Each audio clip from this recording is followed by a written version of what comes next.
Chapter 1: The Weight of the Silence. The clock on your bedside table ticks. It's a sound you never notice during the day, but at night it sounds like a hammer. One tick. Another second gone. Another minute where sleep has evaded you. You've done everything right.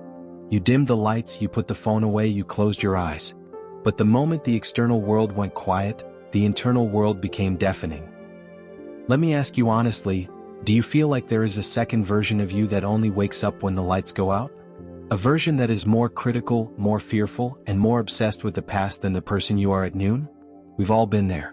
It's a universal human struggle, yet in the middle of the night, it feels like the loneliest experience in the world. You feel like the only person on earth who is currently replaying a conversation from 5 years ago or worrying about a future that hasn't happened yet. But why?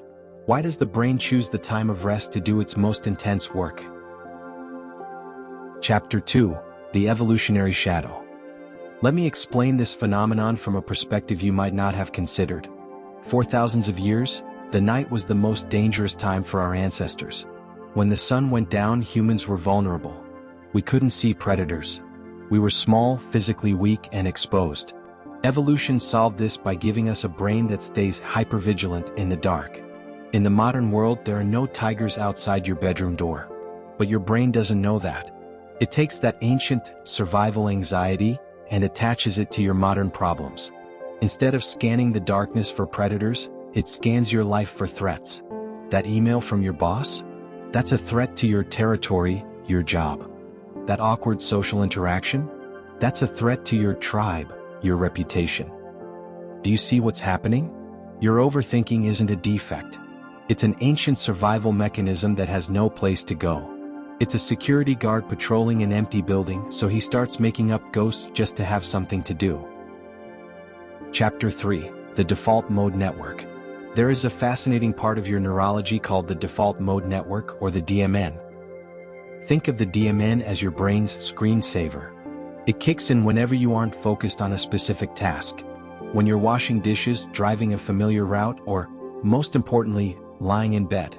The DMN is responsible for self-referential thought. This is the part of your brain that thinks about you. It thinks about your past, your future, your relationships, and your status. During the day, you keep the DMN quiet by staying busy. You're working, you're scrolling, you're talking. But at night, you give the DMN total control. Does it ever feel like you are a passenger in your own mind? Like you are forced to watch a movie of your own life, but you aren't the director? This is the DMN in overdrive. It's trying to organize your identity, but because you're tired, it usually ends up highlighting the bugs in the system rather than the features. Chapter 4: The Paradox of Control. Let's dive a bit deeper into the why. Often, we overthink because we are addicted to the illusion of control. We believe that if we think about a problem long enough, we can solve it. We think that worrying is the same thing as preparing.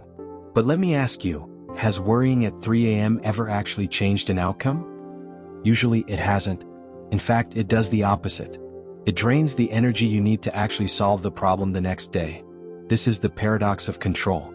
We think we are fixing our lives, but we are actually just digging a deeper hole of exhaustion. We play the what-if game. What if I fail? What if they leave? What if I'm not enough? These questions are deep. They are scary. And the night makes them feel heavy. What is the one question that keeps you awake more than any other? Is it about your career, your heart, or perhaps just the feeling that you're running out of time?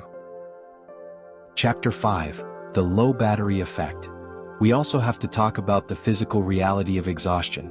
Your brain uses a huge amount of energy to regulate your emotions. By the time midnight rolls around, your emotional battery is at 1%. When your battery is low, your brain loses its ability to perspective shift. During the day, you might think, okay, that mistake was bad, but I'll fix it tomorrow. At night, you lose that but. You just think, that mistake was bad. I am bad. Everything is bad. Your thoughts at night are like a funhouse mirror. They take the truth and they distort it. They stretch your flaws and shrink your successes. Have you ever noticed how, the moment the sun comes up and you have your first cup of coffee, those massive problems suddenly seem small again? That's proof that your nighttime thoughts aren't the truth. They are just the tired. Chapter 6: The Art of Letting Go. So, how do we coexist with a mind that won't shut up? The first step is observation without identification. When a thought pops up, let's say it's a memory of a failure, don't try to fight it. Don't try to argue with it. Instead, label it. Say to yourself, there is a thought about failure. By saying, there is a thought, instead of I am a failure, you create space. You realize that you are the sky and the thoughts are just clouds passing through. The sky doesn't try to stop the clouds, just lets them move. Another technique is the mental container. Imagine a heavy wooden chest at the foot of your bed. Before you lay down, mentally place every one of your worries into that chest. Lock it. Tell yourself, these will be here in the morning. They aren't going anywhere. But for the next 7 hours, they are not my responsibility. Does your mind feel like a cluttered room? What would happen if you just walked out of that room for a few hours? Chapter 7. A message to the sleepless. If you are listening to this right now and your heart is racing or your mind is spinning, I want you to do one thing for me. Place your hand on your chest. Feel your heartbeat. That beat is happening without you thinking about it. Your lungs are breathing without you reminding them to.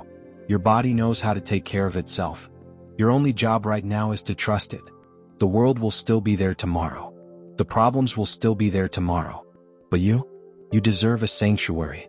You deserve a break from the midnight cinema of your mind. You are doing better than you think you are. The fact that you care enough to overthink proves that you are a person of depth and conscience. But even the deepest thinkers need rest. What is one thing you can forgive yourself for right now so you can sleep? Think of that one thing. Breathe it out. The silence isn't your enemy, it's your rest. Sleep well.